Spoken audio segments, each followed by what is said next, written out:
Everything you need to know about To Kill a Mockingbird, Chapter 31. Congratulations, you've read the last chapter and finished the book. This is an awesome and touching chapter. I hope you thought so too. So let's talk through it. The chapter picks up right from the last with Atticus inside and only Scout left on the porch with him. Boo gets up unsteadily. He coughs so deeply he has to sit back down. Finally, he gets to his feet and gestures to the front door. Scout senses what he wants, asking him if he'd like to go say goodnight to Jem. She brings him into the back bedroom where Jem is. Aunt Alexandra is sitting next to Jem's bed and invites Boo in, telling them that Jem had been given a sedative and so is in a deep sleep. She then goes to talk to Atticus in the living room. Boo kind of goes into a corner and looks at Jem curiously. Scout takes his hand and leads him closer to Jem. Scout sees the doctor made a little tent over Jem's arm to protect it. Boo kind of reaches out his hand but hesitates, and Scout tells him that he can pat Jem's hair since Jem's asleep. Boo quickly pats Jem's head and then squeezes Scout's hand, which she takes as a signal that he's ready to leave. She leads him back to the porch, still gripping his hand. Once there, he quietly whispers if she will take him home. Now, to do so, Scout has him bend down a little so that she can rest her hand in the crook of his elbow. She had led him through the house by his hand, but if she's walking him down the street, then she wants him to look like a gentleman who is escorting her. They go down the street. Scout goes into the Radley front gate for the second time. On the porch, he reaches out for the doorknob, lets go of Scout's hand, goes inside, and Scout says she never sees him again. The chapter goes into a reflective narration. She recalls the items Boo had given them, like the coins, the soap dolls, the stopwatch, and ends the list recognizing that Boo had given them their lives. The thought that they had not given him anything in return made her sad. She then turns around and views the street from the point of view of the Radley porch, realizing she can see all the way past Miss DeBoe's house and into town. Behind her is a window, so she goes to stand in front of it. In Scout's mind, she kind of goes through a montage of different events of the book that Boo would have seen from this viewpoint. She and Jem racing to see Atticus, Atticus catching them with the fishing pole, the weird play on the porch, getting stuff out of the oak tree, the house fire, the dog being shot, the summer of the trial, and she ends with she and Jem needing him to save them. The scene ends with Scout remembering Atticus teaching her that to know someone you had to walk around in his or her skin. Scout feels like she's standing on Boo's porch, and that is enough to give her a feeling for who Boo really is.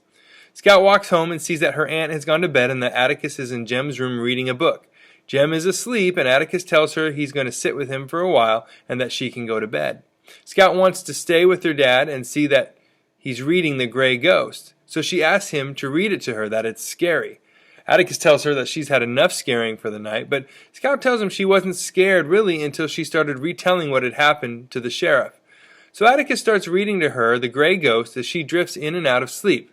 The next thing she knows, Atticus is walking her to her bed, and she tells him she heard everything, that the story was about a misunderstood boy that everyone thought did bad things, but he turned out to not have done any of those things and was really nice. Atticus tells her that most people are when you finally see them. The book ends with Scout telling us Atticus went back to Jem's room and stayed there all night. So what are we to get from this chapter? As the last chapter, it serves as the resolution of the novel where loose ends are wrapped up and perhaps remaining questions are answered. We see a couple of distinct things happen in terms of Scout maturity and growth from the beginning of the novel. Scout is mindful of how Boo would look if someone saw a young girl leading him home by the hand. She intentionally makes it seem as though he is walking her down the street.